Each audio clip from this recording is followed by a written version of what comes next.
एक गांव में एक गरीब किसान रहता था। वह बहुत ही ईमानदार और मेहनती आदमी था। वह अपने छोटे से खेत में काम करता और बहुत ही खुश रहता था। पूरे गांव में किसान की ईमानदारी के बहुत ही उसका एक दोस्त था, जो उस गांव के राजा के यहाँ सिपाही का काम करता था।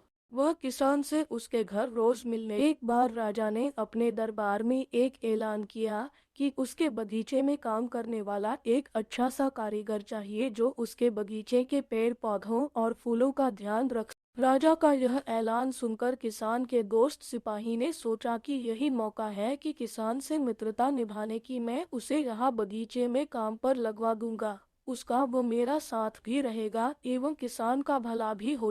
यह सोचकर उसने राजा से कहा कि महाराज, मैं आपके लिए एक ऐसे आदमी को लेकर आऊंगा जो यह काम अच्छे से कर लेगा। सभी राजा ने उस सिपाही को आदेश दिया कि जाओ, कल से ही बगीचे में काम करने के लिए कह दो। उसी वक्त वह सिपाही अपने दोस्त किसान के पास पहुंच गया और उसने किसान को बगीचे के काम की सारी बात बता दी और किसान ने भी काम करने के लिए खुशी खुशी अगले ही दिन अपने दोस्त के साथ राजमहल पहुंच गया। सिपाही उसे राजा के सामने लेकर गया और राजा ने उस किसान को बगीचे की पूरी देखभाल का काम सौंप दिया। एक लोमड़ी कई दिनों से भूखी थी और वो जंगल में खाने के लिए इधर उधर भटक रही थी।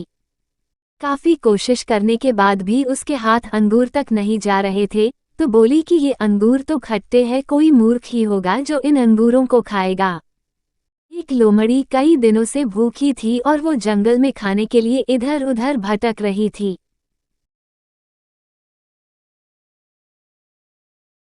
कुछ समय भटकने के बाद उसको अंगूर दिखे।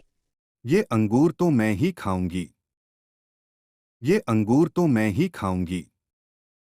एक लोमड़ी कई दिनों से भूखी थी और वो जंगल में खाने के लिए इधर उधर भटक रही थी।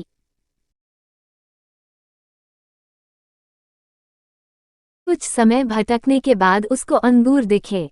काफी कोशिश करने के बाद भी उसके हाथ अंगूर तक नहीं जा रहे थे, तो बोली कि ये अंगूर तो खट्टे हैं, कोई मूर्ख ही होगा जो इन अंगूरों को खाएगा।